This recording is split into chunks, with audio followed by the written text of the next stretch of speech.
if Dick Cheney's daughter was straight. And you know this is a serious scenario because it says that in my household, we only watch the real alternative history scenarios. Oh my god. What is this video? But what an interesting scenario. Portugal is burning. Meanwhile, we have this nice Portuguese lady watching from the news, and this Portuguese man trying to... What? Why would you do that? Portugal!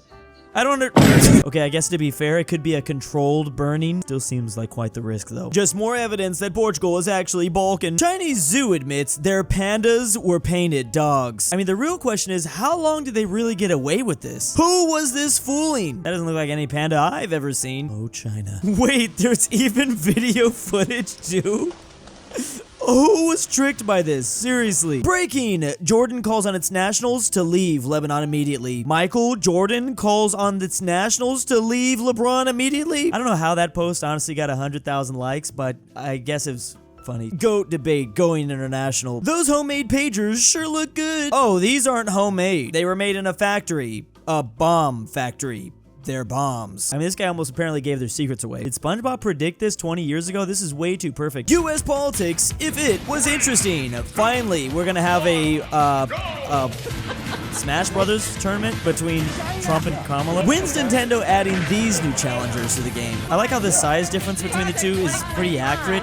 Trump is a lot taller than her. I'm taller than her, and that's saying a lot. The average day of a poll. 9 p.m. wake up. 9:05 give almost €1 million to Czechia. 9:15 take a poop. 9:30 get out of bed.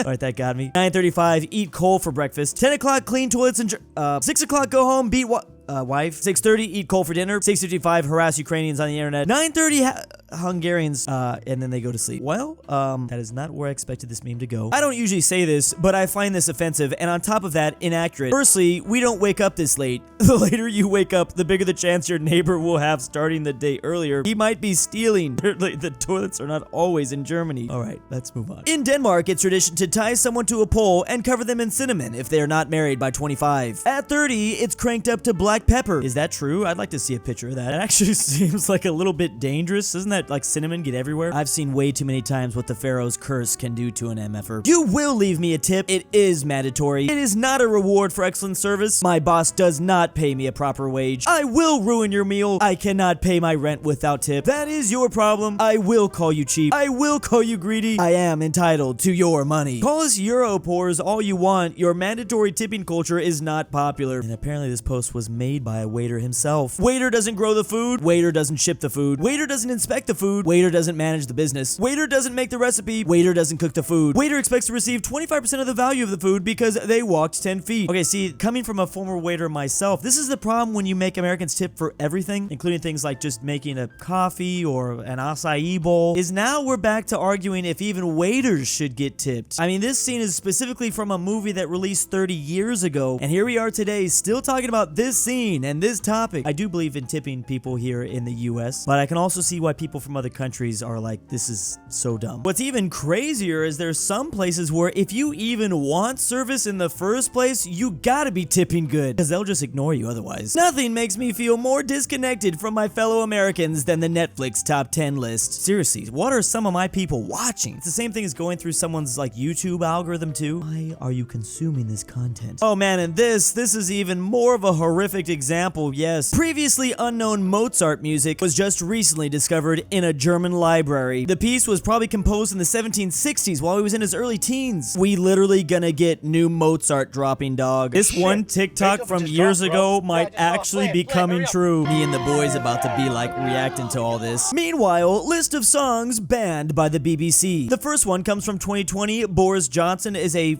I can't finish that. And the next one, Boris Johnson is still a wow, they were dropping some pretty big bangers, I guess. So popular that even the BBC had to ban them. I feel like if anyone's gonna improve, it would be this guy himself. What are they gonna release next? I keep thinking about this. The Irish stereotype versus what every Irish person I know looks like. I don't think I've ever actually seen one look like this in my real life. They are all like this. Where did this stereotype even come from? I mean, I know these phenotypes gotta exist somewhere on that island, but I never never see them. I don't even think I would count the red beard as not enough. I'm not even Irish too, so I don't even, yeah, but what the heck? Partially Irish, but not fully. I can't believe Italians saw this, then moved to New Jersey. We were just talking about the Irish here too. Imagine seeing this and then moving to Massachusetts. What were so many of our ancestors thinking? No, to be real though, the Italians were probably actually seeing this. I do be loving those Italian cops though. Germany's major economic error is taking all of Europe down with it. Despite a stagnant economy, Germany refuses to increase public spending. No need to thank me, responds Germany. And they got the entire EU watching them at all times, huh? Meanwhile, the headlines in Britain be like, British beer drinkers face the truth. A pint is too big, a half is too small. All hail the 2/3 measure. Oh, that's an unfortunate name there. Millions have always known it, and now scientists agree. This conversation is actually going on in the UK. It's a big deal. Welcome to my presentation. Today I'll be lecturing to you about possible new attack directions for Ukraine. At the start of the war, Ukraine managed to push Russia back to this oblast, the Kyiv Oblast. After this, Ukraine managed to retake a massive amount of area in the Kharkiv Oblast, and now last month, Ukraine has attacked the Kursk Oblast in Russia. The perceptive among you might have already noticed a certain trend. Oh, they all start with K's. And they're all oblasts as well, basically Russian states. However, there is still one K Oblast missing from this list. I wonder what it could be. Oh no, Ukraine, don't do it. The Russian enclave of Kaliningrad, which is separated from the rest of Russia. I mean, we've been discussing this since the very beginning of the war. It's almost like it's all building up to go after Kaliningrad. Give it to Czechia. When I'm in a put whatever poop on an armored vehicle competition and my opponent is the nation of Cuba, they like to put the most random things on top of their armored vehicles or tanks, and I don't really know why. I mean, I gotta admit, it does look cool though. Just let Cuba do their thing. At least they painted all the correct color. Using super soldiers for combat, they're still gonna be vulnerable to a lot of stuff that normal soldiers are vulnerable to. Using super soldiers for logistics, this bad boy can carry so much stuff. Why would you put Master Chief on the front lines when he can still like take fall damage or fire damage? Let's just make Master Chief take all the supplies to the front lines. Logistics is what actually wins wars after all. Instead of making this guy fight a bunch of aliens, imagine if his job was just to get thousands of warthogs to the front lines. I mean, pretty much anyone's gonna be able to drive one of these and get a few kills. Ah yes, India with 1.4 billion people, however only getting a total of 41 total medals. Like,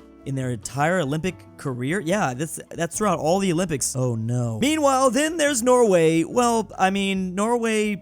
Okay, Norway has over 500 medals, but isn't it all through the Winter Olympics? I mean, that counts, but it's gotta be a way to get that data right. Okay, yeah, Norway has 405 medals in just the winter alone, only 157 from the summer. But regardless, yeah, the point of the meme, I guess, still stands. These two German men on the differences in language to call trains, they both agree that these two terms are functional. However, there's one that's not. Oh no, Switzerland, das Tram. Oh no, but who's this? Switzerland, no, watch out. It's Austria, BIM. I don't speak any German at all, but I can still like think this meme is kind of funny. I mean, I can see that like the Swiss and Bavarians basically just calling it the tram. Is this the name of the tram, the subway system basically? I don't know where Austria gets BIM from though. I'm probably mispronouncing that horribly. It's called BIM because it goes bim bim bim when it drives. I never heard it go tram tram or that's a good point. Straßenbahn, right? Is that how you say that? I was just in Germany last year. I should know. Straßenbahn. Straßenbahn. Proud Mediterranean Carthaginian, this guy writes. You are not Mediterranean, says this poll. What? This Tunisian responds. You're not Mediterranean.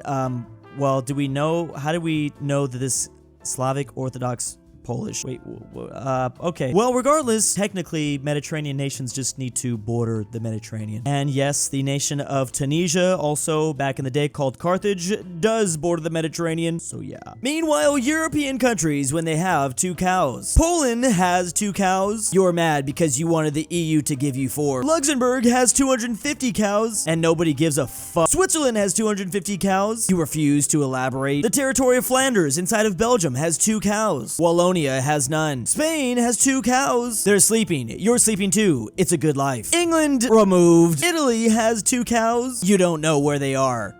Germany has 2 cows. You gave one to the EU and took one from Greece. France has 2 cows. You go on strike because you want 3. Finland has 2 cows. You're just happy Russia has none. Sweden has 2 cows. Somehow they've been replaced by 2 goats. Ireland has 2 cows. Or you had 2 cows, now it's all blurry. Is that an alcoholic reference? The Netherlands have 2 cows. Somehow you managed to make them pay rent. Portugal has 2 cows. You're not supposed to have them. They're probably the ones Italy lost. Basically, this is all a play play on the political analogy of you having two cows in the different government types, basically communism, fascism, socialism, but these two cows were given to different European countries to help explain each country. Romania, you stole 2 cows, actually you stole 20, but they won't find those 18. Big thanks to the patrons. Month 1 in Drew's basement. Kansas was mentioned. I can't sleep without Drew's voice. Drew's Argentinian Grandpa. I'm back, Amateur boys. Archaeology. aPhatNarwhal. Carmel S. Connor DaBeautiful-MEGAN-Underwood. InquisitorXarius. KirinoIsBestGirl. Tambre. Tyrol. Goat. The Mexican KingBearHaze. Fredrik and Tibblin. ZaneyBoi.